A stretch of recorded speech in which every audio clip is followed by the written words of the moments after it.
Well, hello everyone, and welcome to Alternative Design's presentation of Asset Allocation Without Principal Risk. This is Tim Harding. I'm the Chief Marketing Officer for Alternative Design. I want to thank you for joining us today. I've got some good stuff I want to share with you. We'll be adding a new product in the month of April that I think you'll find very, very useful. It'll be a nice tool. It's got a great story, and so I'm going to give you a little preview of it as we go through the presentation today. So here we are right in the middle of college basketball's March Madness in San Diego State. My son's alma mater has made it to the Sweet 16. And not surprisingly, we don't have any new billionaires as a result of filling out those brackets without error. So it didn't take long for that to go away. Sounded like a pretty safe bet for our good friend Mr. Buffett to make because I think by the end of the second day of games, there wasn't a single perfect bracket left. So that worked out pretty well for Warren Buffett, not so well for those of us who were hoping to be instant billionaires by the time this March Madness basketball tournament was over. Baseball season is just around the corner. We're looking at, well, the real opening day, if you don't count that thing in Australia. The real opening day in the United States is coming up here this Sunday. So, you know, we got a lot of things going on. So when we see all these signals, what we know is going to happen next is this. April CD rollover month must be right around the corner. And it is. We're coming up on what has historically and traditionally been the largest month for CDs to roll over in the United States. And so the opportunities are everywhere. And so I want to spend a little time today telling you about a new tool that you can put in your toolbox that I think is going to help you not only increase the number of sales that you make, but also the size of the sales that you make. Now, I talk all the time in various webinars about the power and importance of a diversified portfolio. You know, I've gone on and on about, you know, having the availability of commodities in a principal protected and guaranteed FDIC insured certificate of deposit. But I want to take some time today and revisit diversification, revisit asset allocation, and then show you how this new product is going to fit into that portfolio mix and make your positioning of this product a little bit more effective. Of course, you know, for most of us, when we think of diversification or asset allocation, we think about, you know, what our grandmother told us. You know, you don't put all your eggs in one basket. And of course, it makes perfect sense. It's a great analogy because, you know, if all your eggs are in just one basket and you drop that basket, pretty much everything is a loss now. So it's much safer to spread those eggs out into a variety of different baskets for their protection. That way, if you drop one, the others are still secure. Well, you know, the whole idea of diversification goes back much, much further than our grandparents and their sage advice about not putting all your eggs in one basket. You know, you can go all the way back to the Old Testament book of Ecclesiastes and find that even in those ancient days, people were preaching diversification. It says, "But divide your investments among many places, for you do not know what risks lie ahead." There's the same advice in a section of the Talmud. So what we have here is a very ancient common sense concept that's been around for a long, long time.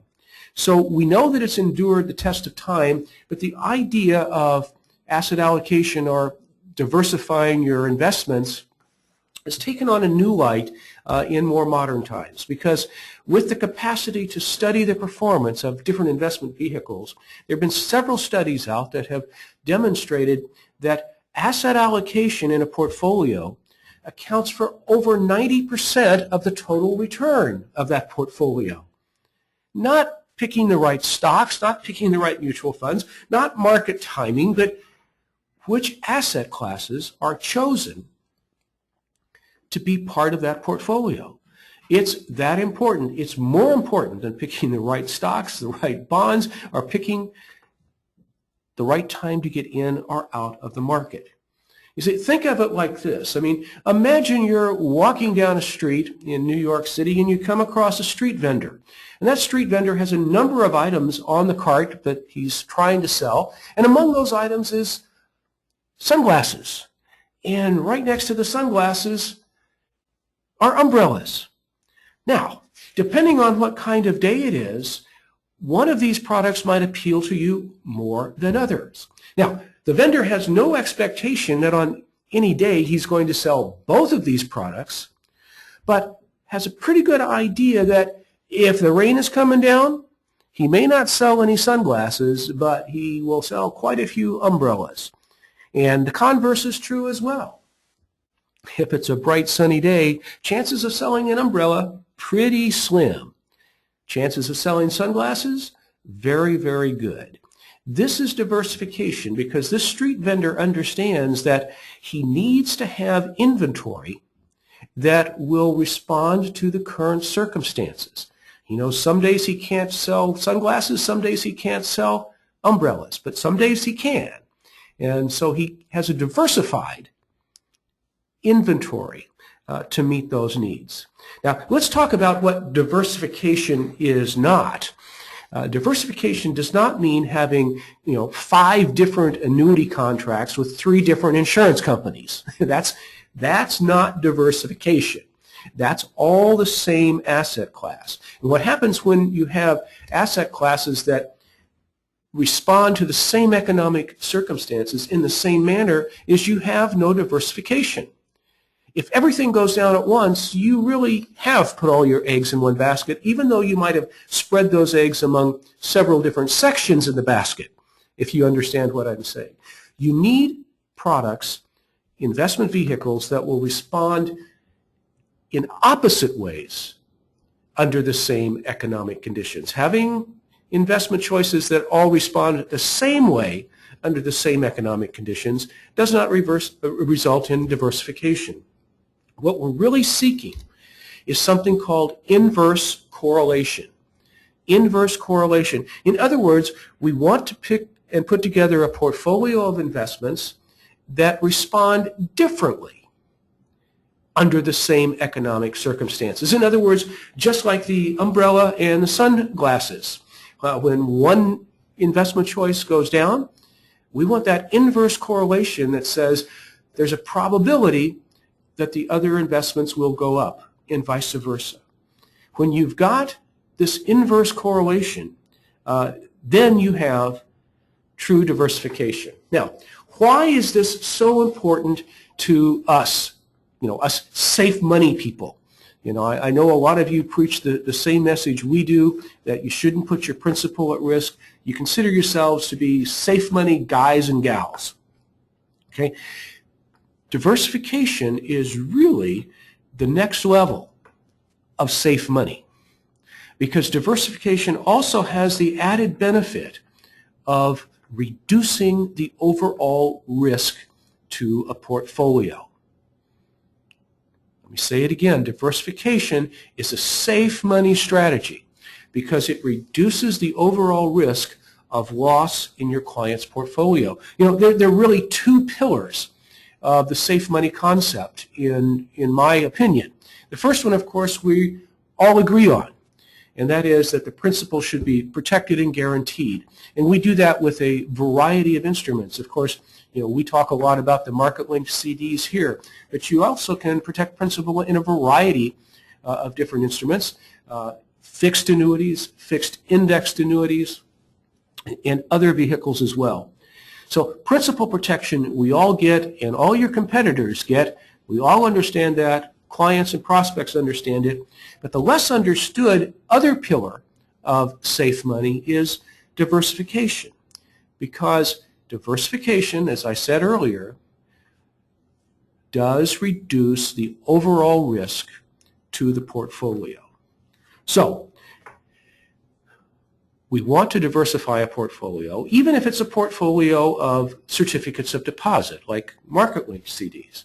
And we were all excited a couple of years ago when, for the first time, we were able to bring to our platform a market-linked certificate of deposit that was linked to commodities. And I've preached this over and over again. And commodities are a very, very important asset class, primarily because they have that inverse correlation to not only stocks, but also bonds. Commodities are the only asset class that have that inverse correlation to both stocks and bonds. But what we didn't have on our platform before, we're going to this coming April, and that is we lacked a certificate of deposit that was linked exclusively to bonds.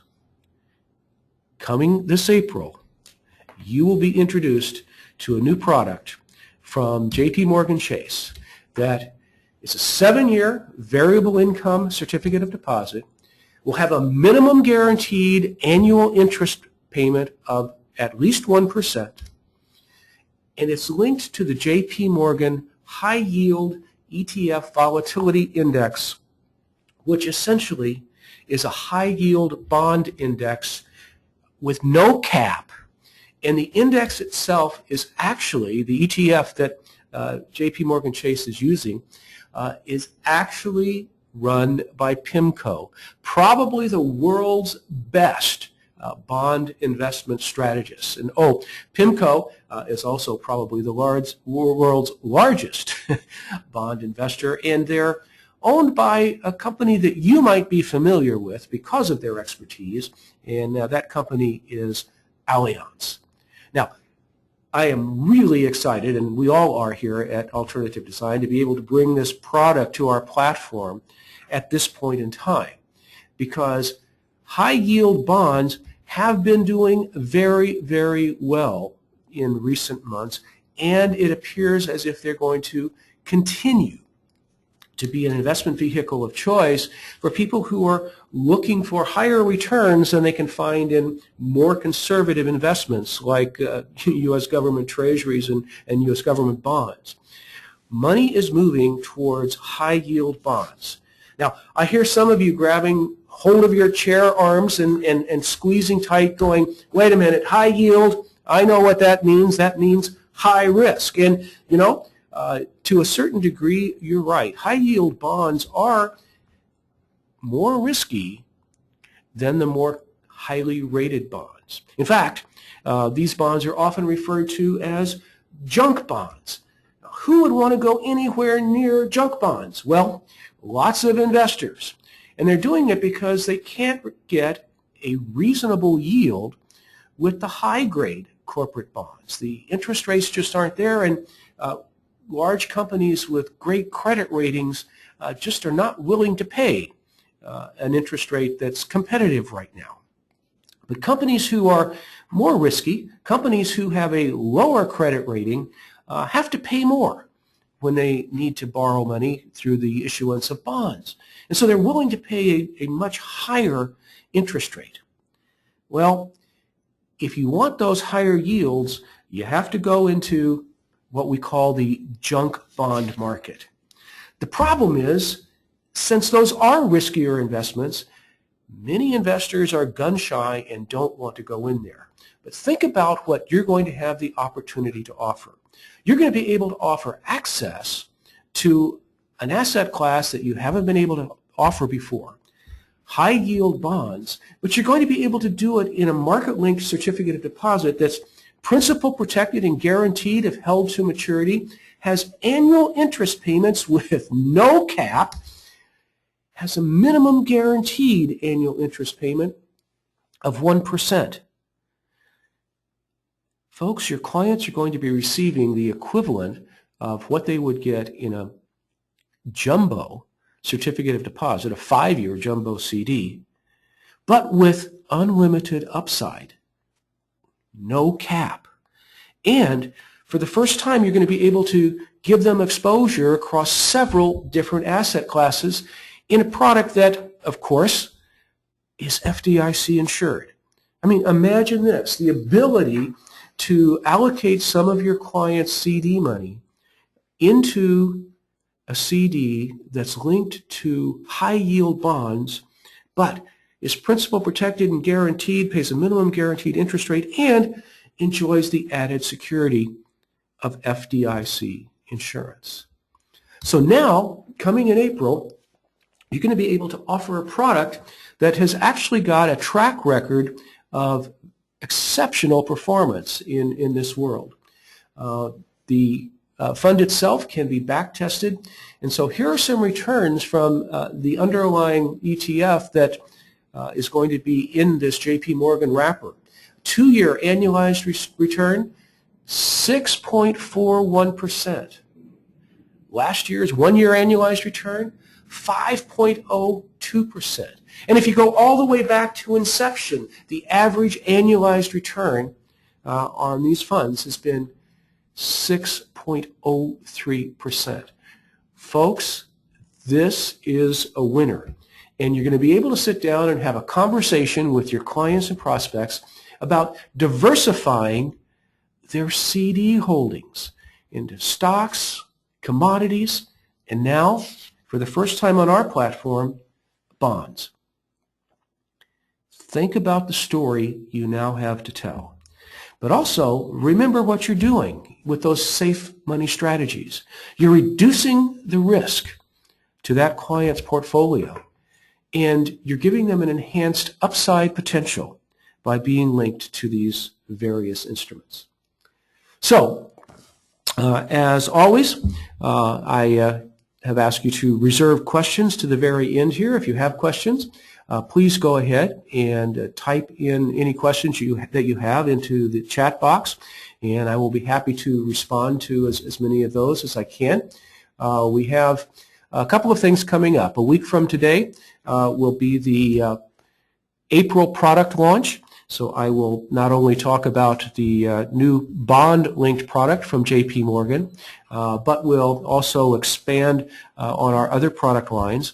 And then the week following next week's product launch, I will spend basically the entire webinar breaking down this new JP Morgan product and tearing it apart and putting it back together. So you'll have a better understanding of how it works mechanically inside than you'll ever need to explain to a client or prospect, but you might find it interesting. So there is more information coming, and we will get it in your hands as soon as possible. But this is just a brief introduction to the new bond-linked, market-linked CD linked to high-yield a high-yield bond index that I think is going to be a perfect match for the other things that you're doing.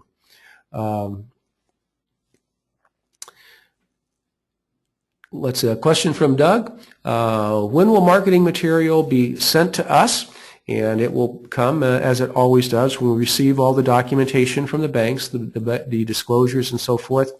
That usually comes the first week of the month, and then we distribute that promptly as soon as we have it, so you'll be getting more information on this and the other products on our platform for the month of April. Probably, should be sometime next week. Should be prior to the product launch, a week from today.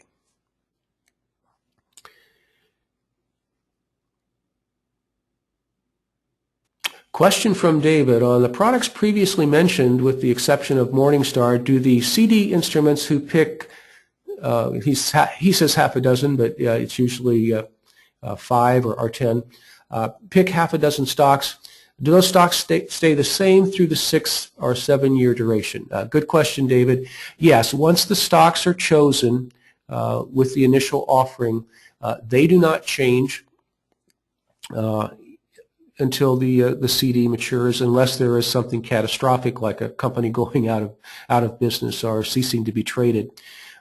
So there are some remote possibilities that a change could take place, but in general the intent is to lock down the initial share price of those specific stocks, and then they do not change throughout the course of the CD.